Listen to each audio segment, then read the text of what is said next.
Hello everyone, कैसे हो आप सब। एक बार पुनः स्वागत है आप सभी का हमारे अपने YouTube channel Shiv coaching classes पर। उम्मीद करते हैं आप सभी मस्त होंगे, बेहतर होंगे, आप सभी की पढ़ाई भी अच्छे से चल रही होगी। तो आज की इस वीडियो में हम देखेंगे नर युग्मकोद्भिद का विकास, यानी डेवलपमेंट ऑफ मेल गैमेटोफाइट्स। देखिए, इसके पहले हमने आपको क्या बताया था कि जो परागकण या लघु बीजाणु होते हैं, यानी कि जो पोलन ग्रैन अथवा जो माइक्रोस्पोर होते हैं, यही क्या करते हैं कि विकसित होकर के नर युग्मक का निर्माण करते हैं। यानी कहने की बात यह है कि जो मेल गैमेट का फॉर्मेशन या डेवलपमेंट होगा वो कहां से होगा, परागकण से होगा। इतनी चीजें क्लियर है। अब यदि हम बात करते हैं किसी भी प्रकार से कि जो नर युग्मकोद्भिद का डेवलपमेंट या विकास होगा, इसमें आपको मुख्य रूप से दो तीन चीजें समझनी है। सबसे पहले क्या समझनी है कि जो पोलन ग्रैन होता है, जो परागकण होता है, परागकण में आपको एक चीज ध्यान देनी है कि जो परागकण या पोलन ग्रैन होते हैं, ये किसी भी नर युग्मकोद्भिद की प्रथम कोशिका मानी जाती है। अगर मान लीजिए कोई अंकुरित परागकण है, जैसे मान लीजिए कोई परागकण अंकुरित हो रहा है, अब यदि वो कोई अंकुरित परागकण है तो उसको हम नर युग्मकोद्भिद की प्रथम कोशिका मानते हैं। मतलब वही एक ऐसी कोशिका है जो कि डेवलप होकर के मेल गैमेट का निर्माण करेगी। तो अंकुरित परागकण को हम क्या कहते हैं, नर युग्मकोद्भिद की प्रथम कोशिका मानते हैं। सबसे पहले तो आपको यह चीज क्लियर होनी चाहिए। इसके बाद यदि हम बात करते हैं तो देखिए होता क्या है कि जो मेल गैमेटोफाइट्स का डेवलपमेंट है या विकास है, ये दो स्टेप में होता है। कितने स्टेप में होता है? जो मेल गैमेटोफाइट्स यानी कि जो नर युग्मकोद्भिद का डेवलपमेंट या विकास होता है, ये कितने स्टेप में होता है? ये दो स्टेप में होता है, यानी ये दो चरणों में होता है। इसका जो विकास होता है कितने चरणों में होता है? दो चरणों में होता है। जो पहला चरण है, यानी जो पहला स्टेप है, उसको हम बोलते हैं परागण पूर्व परिवर्धन। क्या बोलते हैं? उसको हम बोलते हैं परागण पूर्व परिवर्धन। तो पहला है परागण पूर्व परिवर्धन, और जो दूसरा विकास होगा यानी जो दूसरा स्टेप है उसको हम बोलते हैं परागण पश्च परिवर्धन। अब जैसा कि आप यहां पे देख पा रहे हैं कि नाम से स्पष्ट है कि परागण पूर्व का मतलब होता है कि जब परागण नहीं हुआ रहेगा। परागण एक ऐसी प्रक्रिया होती है जिसमें जो पोलन ग्रैन या परागकण होते हैं, ये एंथर से निकल करके यानी पराग कोश से निकल करके वर्तिकाग्र की सतह पे गिरते हैं। तो इस प्रक्रिया को हम बोलते हैं परागण। तो परागण पश्च परिवर्धन होगा और परागण पूर्व परिवर्धन होगा। तो यहां पे आपको ध्यान देना है कि जो पूरा का पूरा मेल गैमेटोफाइट्स यानी कि नर युग्मकोद्भिद का जो डेवलपमेंट या विकास होगा वो कितने स्टेप में होगा? दो स्टेप में होगा।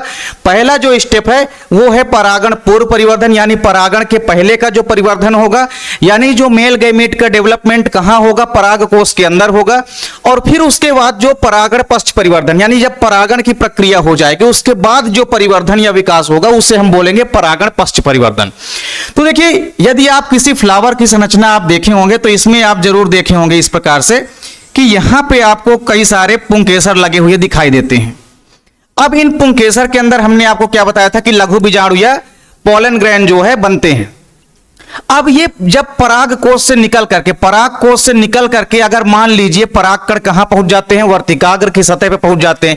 ये जो ऊपरी वाला भाग होता है जायांग का, या आप कह सकते हैं कि जो हमारा फीमेल रिप्रोडक्टिव ऑर्गन्स होता है वो तीन भाग से मिलकर बना होता है किसी भी फ्लावर के अंदर।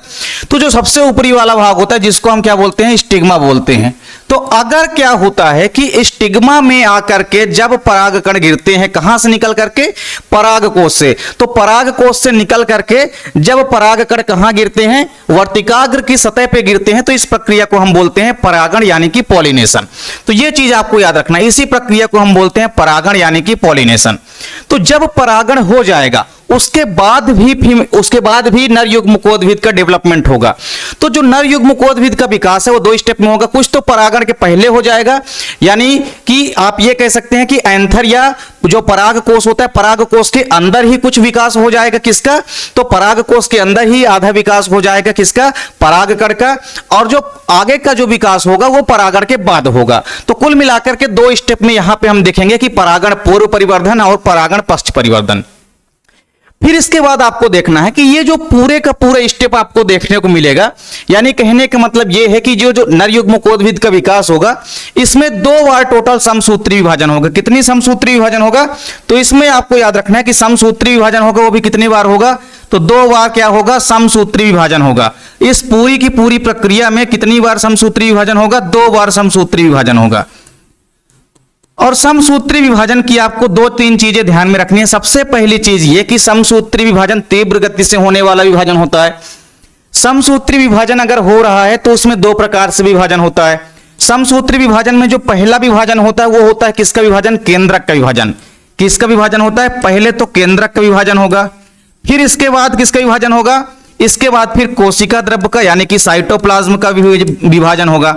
तो आपको यहां पे दो तीन चीजें ध्यान में रखनी। पहली ये कि अगर समसूत्री विभाजन होगा तो पहले केंद्रक का विभाजन होता है, उसके बाद फिर कोशिका द्रव्य यानी कि साइटोप्लाज्म का विभाजन होता है। दोनों चीजें क्लियर है। सबसे पहले आपको याद रखना है कि जो केंद्रक का विभाजन होता है, केंद्रक के विभाजन को हम इंग्लिश में बोलते हैं कैरियोकाइनेसिस। वहीं जो कोशिका द्रव्य का विभाजन होता है इसको हम बोलते हैं साइटोकाइनेसिस। ये वर्ड भी आप याद रख सकते हैं। तो समसूत्री विभाजन टोटल 2 बार होगा। पूरे के पूरे नर युग्मकोद्भिद के विकास के अंदर आपको 2 बार समसूत्री विभाजन देखने को मिलेगा।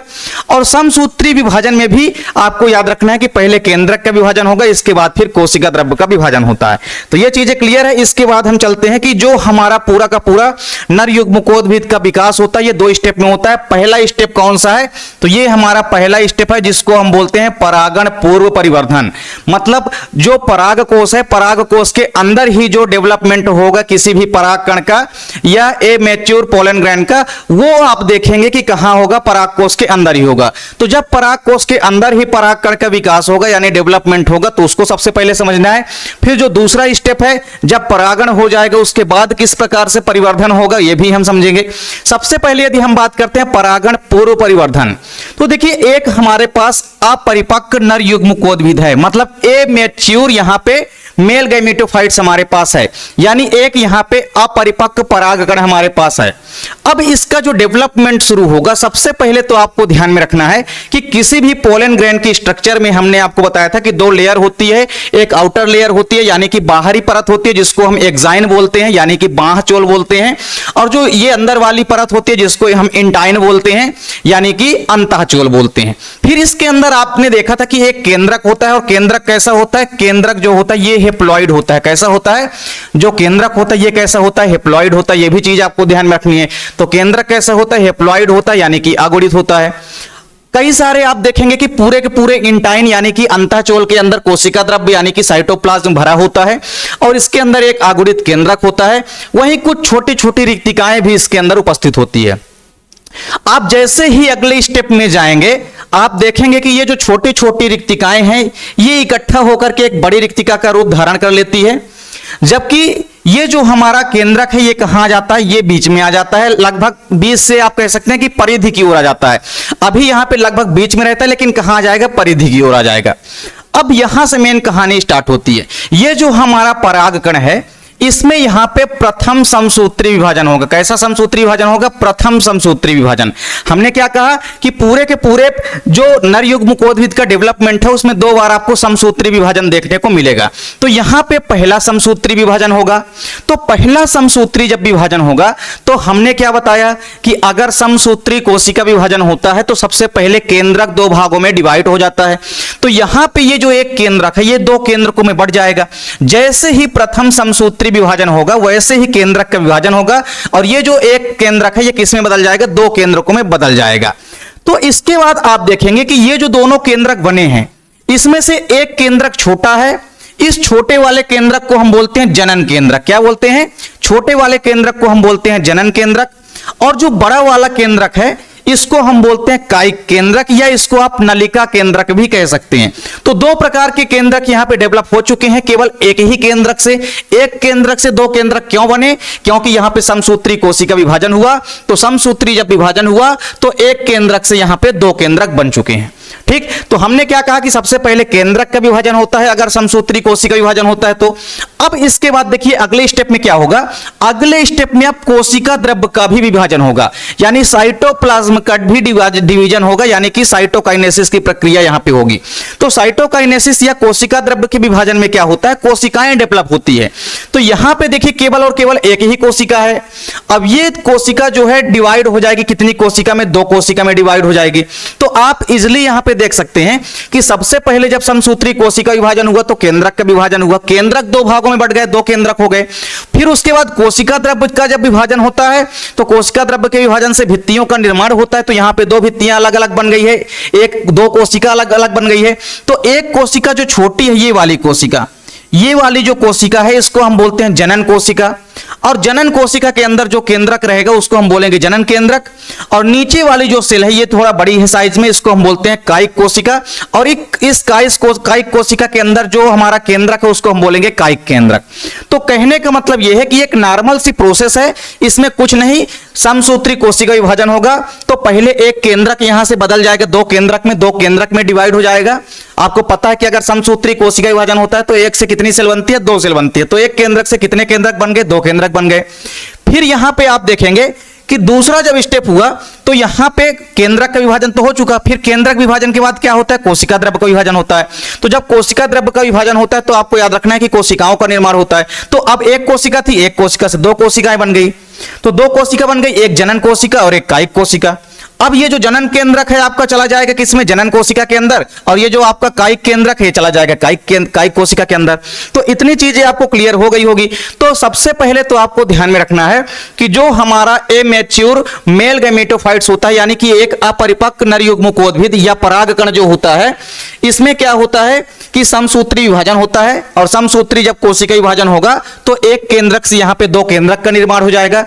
एक केंद्रक छोटा होगा जिसको हम जनन केंद्रक बोलेंगे, दूसरा बड़ा होगा जिसको हम कायिक केंद्रक बोलेंगे। हाँ, एक चीज आपको यहां पे ध्यान में रखनी है कि जो केंद्रक का विभाजन यहां पे होता है, ये यहां पे आप कह सकते हैं कि अनइक्वल डिवीजन होता है। अनइक्वल डिवीजन का मतलब होता है कि अगर इक्वल डिवीजन हुआ होता तो दोनों केंद्रक जो बनते वो साइज में कैसे होते, समान होते। लेकिन अनइक्वल डिवीजन हुआ मतलब एक केंद्रक थोड़ा छोटा है, एक केंद्रक क्या है, बड़ा है। तो समसूत्री कोशिका विभाजन हुआ तो पहले केंद्रक का विभाजन हुआ, जिससे आप देख रहे हैं कि दो केंद्रक बन गए। फिर जब कोशिका द्रव्य का विभाजन हुआ तो इस एक कोशिका से दो कोशिकाएं भी बन गई। फिर एक चीज और आपको यहां पे नजर आ रही है, ये कैलोज परत। कैलोज परत की यदि हम बात करते हैं तो आपको यहां पे इससे संबंधित एक चीज याद रखनी है। ये जो कैलोज परत होती है, कैलोज एक प्रकार का क्या होता है, कार्बोहाइड्रेट होता है। क्या होता है, कार्बोहाइड्रेट होता है। और ये कैलोज परत क्या काम करती है, ये जो आपको लेयर दिख रही है ग्रीन कलर की, ये क्या है, कैलोज परत है।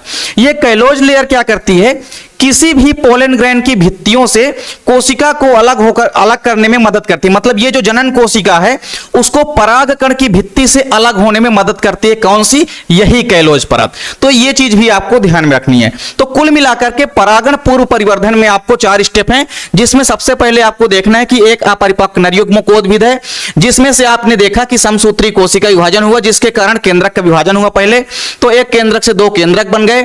फिर कोशिका द्रव्य का विभाजन हुआ तो एक कोशिका से दो कोशिकाएं बन गई, और दोनों केंद्रक जो हैं दोनों कोशिकाओं के अंदर समाहित हो जाते हैं। मतलब जो जनन केंद्रक है वो जनन कोशिका के अंदर चला जाएगा, और जो कायिक केंद्रक है वो कायिक कोशिका के अंदर चला जाएगा। ठीक, अब इसके बाद ये जो हमारा परागकण डेवलप हो चुका है, ये कैसा है, दो कोशिकीय है। तो इसको आप लिख भी सकते हैं कि ये जो हमारा केंद्रक डेवलप हो चुका है ये कैसा है, दो कोशिकीय परागकण है।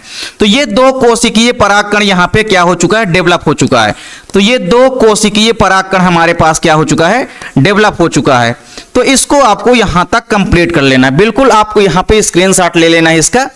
अब इसके बाद यहां पे हम देखेंगे कि परागण पश्च परिवर्धन कैसे होगा। परागण पूर्व परिवर्धन तो आपने देख लिया। अब देखिए यहां तक विकास जो होता है परागकोश के अंदर होता है। हमने क्या कहा कि दो प्रकार से परिवर्धन होगा, एक परागकोश के अंदर होगा, फिर जब परागण हो जाएगा उसके बाद जो परिवर्धन होगा उसे हम बोलेंगे परागण पश्च परिवर्धन। तो अभी परागण की क्रिया नहीं हुई है, यहां तक का जो विकास है ये परागकोश के अंदर ही हो चुका होता है किसी भी परागकण का। तो किसी भी परागकण का यहां तक का जो विकास है ये परागकोश के अंदर हो चुका है। अब इस परागकण का जो डेवलपमेंट हुआ इसमें दो कोशिकाएं बन गई है, इसलिए इस परागकण को हम बोलेंगे दो कोशिकीय परागकण। और यही दो कोशिकीय परागकण कहां चला जाएगा, ये सीधे चला जाएगा वर्तिकाग्र की सतह पे। अब जब वर्तिकाग्र की सतह पे चला जाएगा मतलब कहने का ये है कि परागण की प्रक्रिया हो जाएगी। अब जब परागण की प्रक्रिया हो जाएगी उसके बाद जो डेवलपमेंट होगा किसी भी परागकण का या नर युग्मकोद्भिद का उसको हम यहां पे देखेंगे। तो यहां तक का विकास तो आपको समझ में आ गया। अब यही दो कोशिकीय परागकण कहां चला जाता है, वर्तिकाग्र की सतह पर। और आगे का जो डेवलपमेंट होता है उसको हम बोलते हैं परागण पश्च परिवर्धन। मतलब कहने का यह है कि जो आगे का डेवलपमेंट होगा वो वर्तिकाग्र की सतह पे होगा, क्योंकि परागकण कहां पहुंच चुके हैं, परागकण पहुंच चुके हैं वर्तिकाग्र की सतह पे, क्योंकि परागकण कब हो चुका है, परागण। तो परागण पश्च परिवर्धन में आप देखेंगे कि हमारे पास यहाँ पे जो ये हमारे पास जो दो कोशिकीय हमारे पास परागकण बना है, इसमें आप देखेंगे कि जो जनन कोशिका है और कायिक कोशिका है। ये जो जनन कोशिका है, अब जैसे ही परागण पश्च परिवर्धन होगा वैसे ही ये जनन कोशिका कैसा रूप धारण कर लेगी, स्पिंडल शेप्ड यानी कि तर्कुकार रूप धारण कर लेगी। तो इसमें आपको ध्यान देना है कि तर्कुकार रूप धारण कर लेगी कौन, ये जो हमारी जनन कोशिका थी, ये वाली जो हमारी जनन कोशिका है, ये जनन कोशिका धीरे धीरे स्पिंडल शेप में बदल जाती है। कहने का मतलब ये है कि कुछ इस प्रकार से आप देखेंगे कि कुछ इस प्रकार से स्पिंडल शेप्ड संरचना में जो हमारी जनन कोशिका है वो जो है बदल जाती है। तो आप इजीली देख सकते हैं कि ये जनन कोशिका है, छोटी वाली कोशिका, और ये जनन कोशिका धीरे धीरे किस में बदल रही है, स्पिंडल शेप्ड में यानी कि तर्कुकार रूप धारण कर रही है। तो आप यहां पे इजीली देख सकते हैं कि ये जो हमारी कोशिका थी जनन कोशिका, ये किस में बदल गई है, पूरी की पूरी तर्कुकार रूप में बदल गई है। ठीक है, अब ये जनन कोशिका के अंदर का जो केंद्रक है ये भी इसके अंदर उपस्थित है। मतलब कुछ नहीं हुआ है, केवल और केवल ये जो जनन कोशिका थी ये किस में बदल गई है, तर्कुकार कोशिका में बदल गई है। इसके अंदर जो जनन केंद्रक है वो तो ऑलरेडी यहां पर भी उपस्थित है, तो ये उपस्थित रहेगा ही। अब इसके बाद बचा आपका क्या, इसके बाद बचा आपका यहां पे पूरा का पूरा ये जो परागकण है। अब इसमें आप देख पा रहे हैं कि हमारे पास दो कोशिकाएं हैं ऑलरेडी। एक ये जो कोशिका है बड़ी वाली, अब जो कोशिका इसको हम कायिक कोशिका बोलेंगे क्योंकि ये कायिक कोशिका ही तो है। ये जो हमारी जनन कोशिका है, देखिए हमने परागकण की संरचना में आपको क्या बताया कि ये दो कोशिकाएं विकसित हो गई, बन गई। अब दो कोशिकाओं में से छोटी वाली जो कोशिका है ये जनन कोशिका है और ये वाली कौन सी कोशिका है, कायिक कोशिका है। अब ये जनन कोशिका चूंकि किस में बदल गई, स्पिंडल शेप्ड में बदल गई, तो बाकी का जो पूरा कोशिका बचा वो कौन सी कोशिका है, कायिक कोशिका।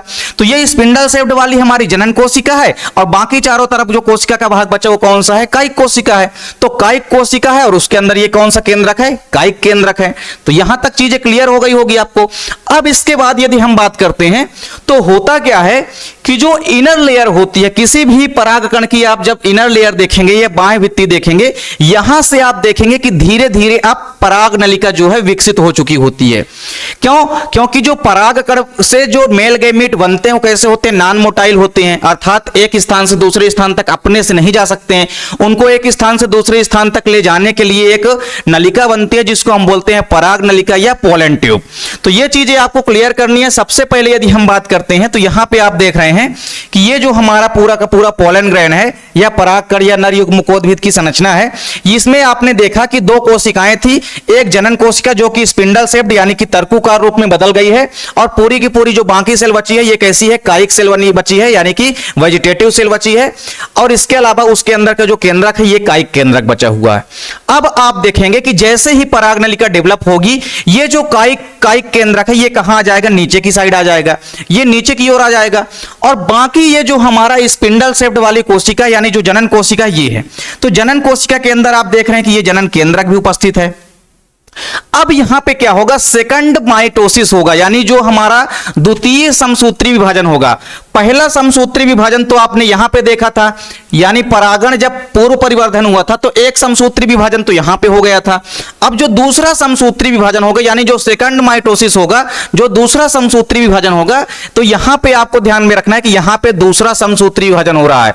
तो दूसरा समसूत्री जब कोशिका विभाजन होगा यहां पे, तो क्या होगा, हमने क्या कहा था कि समसूत्री कोशिका विभाजन होता है तो क्या होता है, केंद्रक का विभाजन होता है पहले। तो अब यहां पे क्या होगा कि इसके अंदर जनन कोशिका के अंदर का जो एक केंद्रक है ये किस में डिवाइड हो जाएगा, दो केंद्रक में डिवाइड हो जाएगा। तो आप यहां पे देख सकते हैं कि ये जो जनन कोशिका के अंदर का केंद्रक है ये दो केंद्रक में डिवाइड हो गया है।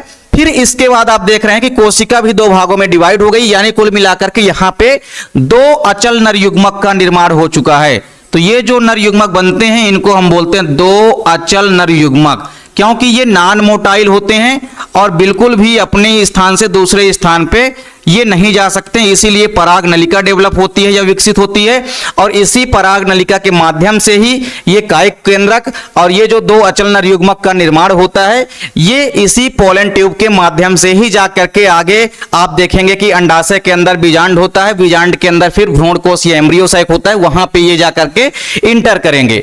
और जैसे ही इंटर करेंगे आप देखेंगे कि ये जो वेजिटेटिव सेल वाला केंद्रक होता है ये क्या हो जाता है, सिनर्गिड सेल में पहुंच करके नष्ट हो जाता है। इसके अलावा जो दो नर नर युग्मक होते हैं यही केवल बचते हैं जो कि द्विनिषेचन की प्रक्रिया में यानी ट्रू फर्टिलाइजेशन और ट्रिपल फिजन जिसको आप आगे देखेंगे उन प्रक्रियाओं में यही दोनों नर युग्मक भाग लेते हैं। बाकी जो आपका कायिक केंद्रक है ये पहले ही नष्ट हो जाता है जैसे ही सिनर्गेट सेल के अंदर पहुंचेगा। ये आप देखेंगे जब हम फीमेल गैमेट्स का डेवलपमेंट करेंगे तो यहां पे आपने देखा कि किसी भी जो मेल गैमेट्स का डेवलपमेंट होता है ये 2 स्टेप में होता है। सबसे पहले जो पहला स्टेप होता है ये परागकोश के अंदर संपन्न होने वाला स्टेप होता है। क्यों? क्योंकि जो परागकण का विकास होता है आधा विकास तो उसका परागकोश के अंदर ही हो चुका होता है। फिर आधा जो विकास बचा रहता है वो कहां होता है? वर्तिकाग्र की सतह पे होता है।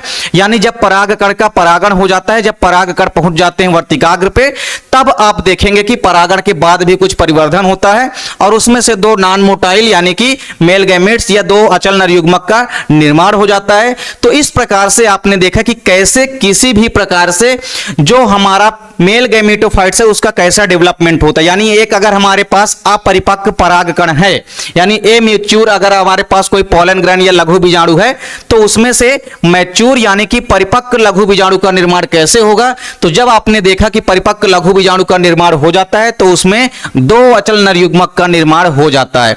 तो इस प्रकार से आपने देखा कि किसी भी प्रकार से जो हमारे पास नर युग्मकोद्भिद का विकास होता है उसमें कोई भी अंकुरित परागकण ही नर युग्मकोद्भिद की प्रथम कोशिका मानी जाती है। मतलब एक अंकुरित परागकण ही आगे चल के नर युग्मक का निर्माण करेगा, डेवलपमेंट करेगा। इसके अलावा आपने देखा 2 चरणों में नर युग्मकोद्भिद की क्रियाविधि होती है, परागण पूर्व और परागण पश्च। इसके अलावा आपने देखा कि 2 बार समसूत्री विभाजन होता है पूरे के पूरे इस नर युग्मकोद्भिद के डेवलपमेंट के दौरान। तो 2 समसूत्री विभाजन में से समसूत्री विभाजन क्या होता है? समान प्रकार का विभाजन होता है। इसमें आपने देखा कि पहले तो केंद्रक का विभाजन होता है, फिर उसके बाद कोशिका द्रव्य का विभाजन होता है यानी साइटोप्लाज्म का डिवीजन होता है जिसको हम बोलते हैं साइटोकाइनेसिस की प्रक्रिया। तो इस प्रकार से आपने देखा कि परागण पूर्व परिवर्धन कैसे होता है और परागण पश्च परिवर्धन कैसे होता है। तो इसका भी आप स्क्रीनशॉट ले सकते हैं। तो उम्मीद करता हूं कि जो वीडियो आपको पसंद आई होगी। वीडियो अच्छी लगे तो लाइक कमेंट जरूर करें, साथ ही साथ अपने दोस्तों के बीच ज्यादा से ज्यादा वीडियो को शेयर करें। चैनल पे आप यदि नए हैं तो चैनल को सब्सक्राइब जरूर कर लें। मिलते हैं नेक्स्ट वीडियो में, तब तक के लिए जय हिंद, वंदे मातरम।